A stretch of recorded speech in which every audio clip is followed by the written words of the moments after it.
सार्वजनीन रायपुर हरिहाटर 13तम वार्षिक उत्सव उपलक्षे ए वर्ष जगन्नाथ 32 बेश सहित प्रभु श्रीराम और प्रभु श्री हनुमान 40 फुट विग्रह हेबा सहित प्रभु हरपार्वती विग्रह हेबो बोली कमिटी एवं समग्र ग्रामवासी मिलित सहयोग सहित निष्पत्ति निया लंगिलेश्वर हरपार्वती पूजक निर्देश क्रमे 4.5 कोटी ओडिया आराध्य देवता जगतरनाथ प्रभु श्री जगन्नाथ निकटर आज्ञामाल नहीं बौली अमावास्या सकाल 7 घंटिका समय बाहादलपुर हरिहाट पड़िया निकटर कमिटीर सदस्य ग्रामवासी शंख झाली खुड़ कीर्तन बाजुवा सहित जय जगन्नाथ ध्वनि रे ग्राम भक्ति मुखर होई उठिला। एही जगन्नाथ 32 बेश और हरिहाट महोत्सव आसंता जनवरी 30 रु आरंभ होई फेब्रुआरी 6 तारिख समापन हेबो।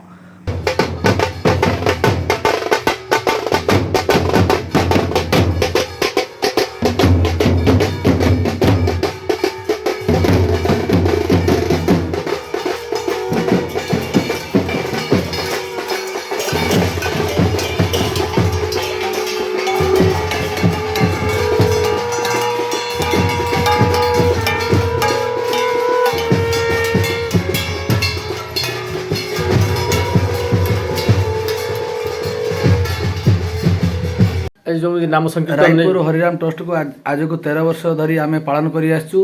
विगत वर्ष रे आमे विष्णुकर 30 अवतार करथिलु।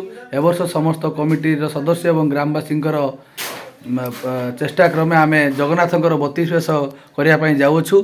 सेथि पई प्रभु श्री जगन्नाथंकर अपार कृपा आम उपर अछि, जहा फल रे आमे आज ग्रामवासी एवं कमिटीर सदस्य जाई श्री जगन्नाथ तीर्थ क्षेत्र रो आमे आज्ञामाल नहीं आसीचु एवं बाहादुलपुर हरियाट पड़िया ठारू रायपुर ग्रामर समस्त ग्रामवासी एवं माँ माउसी भाई भौणी एवं कमिटीर समस्त सदस्य आज्ञामाल को एवं एक दिव्य एवं भव्य रूप से शंख झाली एवं कीर्तन करी आमे सुंदर भाव प्रभु श्री जगन्नाथ को पाछटे नहीं आसचु।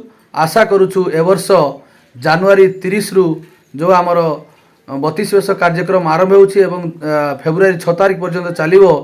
आमे प्रभु को कृपारु जेमती सुचारू रूपे भल भाव रे होउ एवं ए अंचलवासी को मु निवेदन करुछि समस्ते जगन्नाथ प्रेमी भक्तगण हजार हजार संख्यार आसी आमको आशीर्वाद करने सहित ए अनुष्ठान को आहुरी उत्तर कामना करिया पय आशीर्वाद। बालेश्वर बस्तरु विष्णुपद पतिंक रिपोर्ट तीर्थक्षेत्र लाइव।